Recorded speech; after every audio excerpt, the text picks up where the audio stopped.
Hey, Riddle here. Welcome to my channel, or welcome back. If you're a subscriber, I really appreciate it. Can't believe we're almost 13,000 strong, which is nothing compared to the brilliance of the Kardashians, but what can I say? So hard to compete with such intense content. That being said, good morning. I'm going to teach you about tomato cages.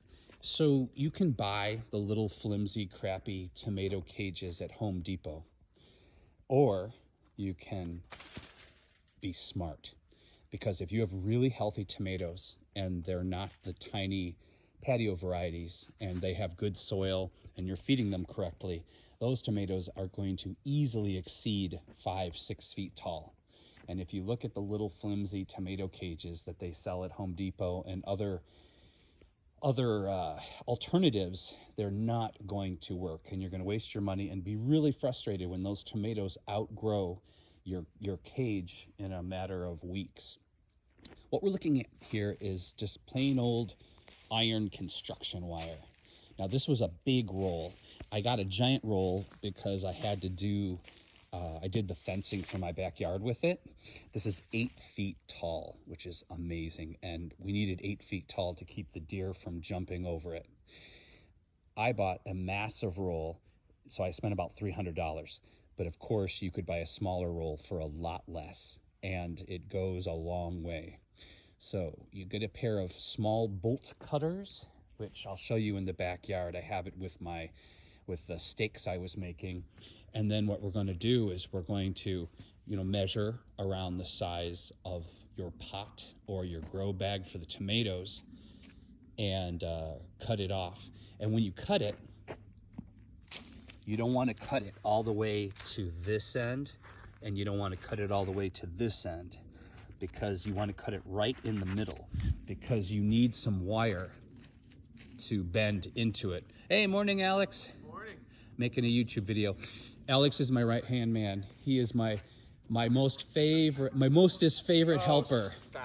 He's the hardest working man in Santa Cruz. Boop. We'll talk later about the thing. Sounds good. Yeah. The thing. Okay, cool. Drive safe. Always. So we're headed to the backyard now. This is my super right-hand man, Mr. Fang, and he's helping me out. You definitely want to wear gloves, and you definitely want to have your tetanus shot, because this iron wire is really rusty. But the beauty of that, if you have trees around your house, or you live in a rural setting, the rust-colored fencing blends into the color of the bark of the trees and almost becomes invisible. So this deer fencing that I made, when you look out the window of the house, you can't see it really. And it looks like there's nothing there, which is really, really great. And something that would have cost 10 grand to do this, half acre in fencing took me about 500 bucks because of the cement posts and just buying this wire. So now we're back at our tomatoes. Here's a great example. Now it's only June, and look how tall this tomato is.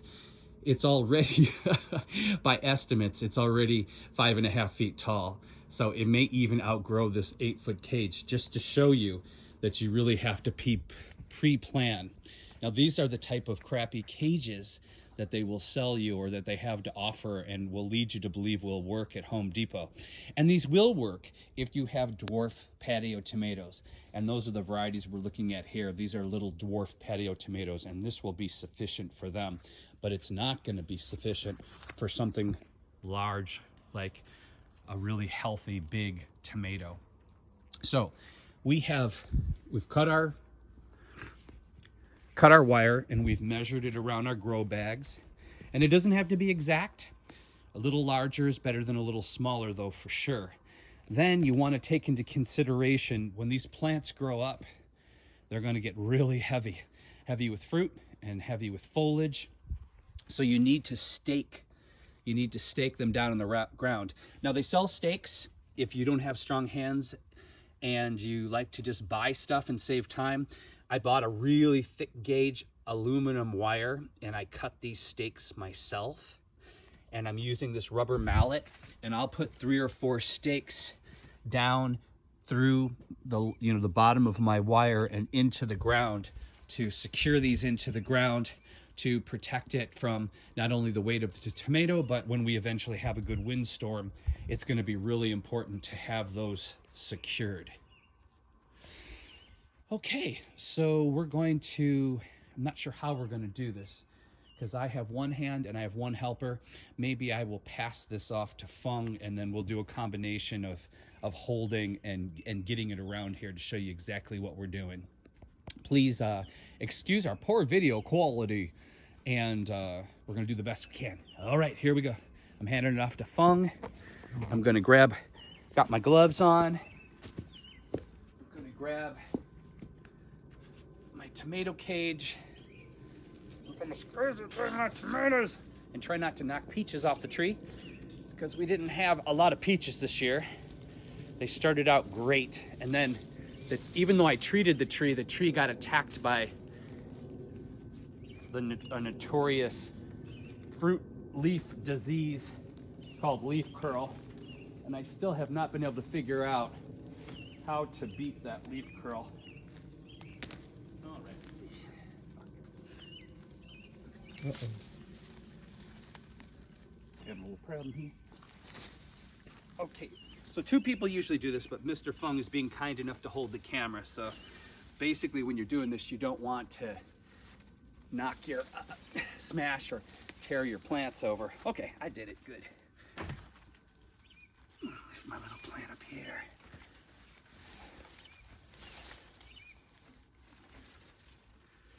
So then I'm bringing it around the plant real tightly.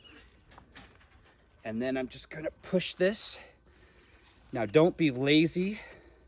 You want to secure this in 3 places. You want to make sure you get one place in the top, one place in the bottom, and one place in the middle, and one place in the bottom.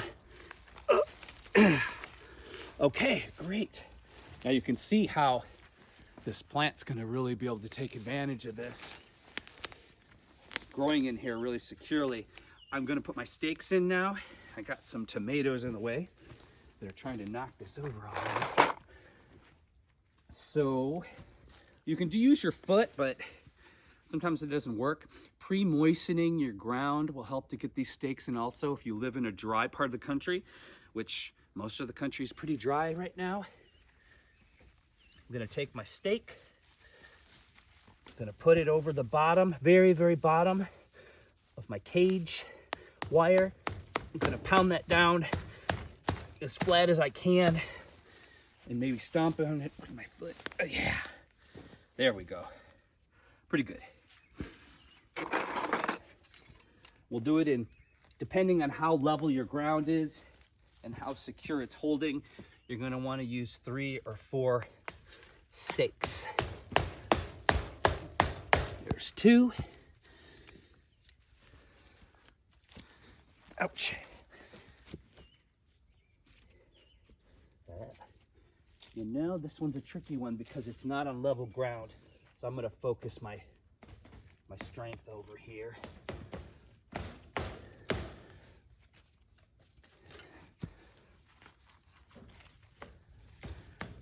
Alrighty. I'm gonna push that with my hand. There. And that should hold it. That, my friends, is a real tomato cage. And the beautiful thing about this, you will have these cages for years and years and years. So you may think the initial investment is a little much, but here's the thing that we've lost sight of with consumerism. You can buy something like this shitty, horrible thing from Asia, which you can see there were 2 or 3 of these, but because it was so poorly made, these have already broken off of here, where they didn't even weld it properly. So you spend a couple bucks, $5, $10, which is actually a lot of money when you have to buy 10 or 12 of them for something that's gonna fall apart that's complete garbage, or you use some ingenuity and you go with something that is solid and iron that you're gonna have conservatively for 5 to 10 years and be able to use it year after year after year. Okay, that is my take on what I feel is the best way to make a tomato cage. If you like my quick money-saving tips, garden wisdom, rants, raves, art, and occasional magic, please subscribe. It helps. I want you to take care of yourselves and take care of each other. Let's not forget how impactive the pandemic was. Let's not forget how we longed for our friends and family and neighbors and to be with each other. Let's not go back into the world as complete jerks.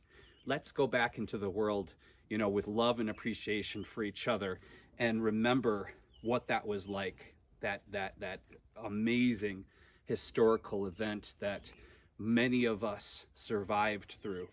Okay, please like, subscribe, and share. Bye for now.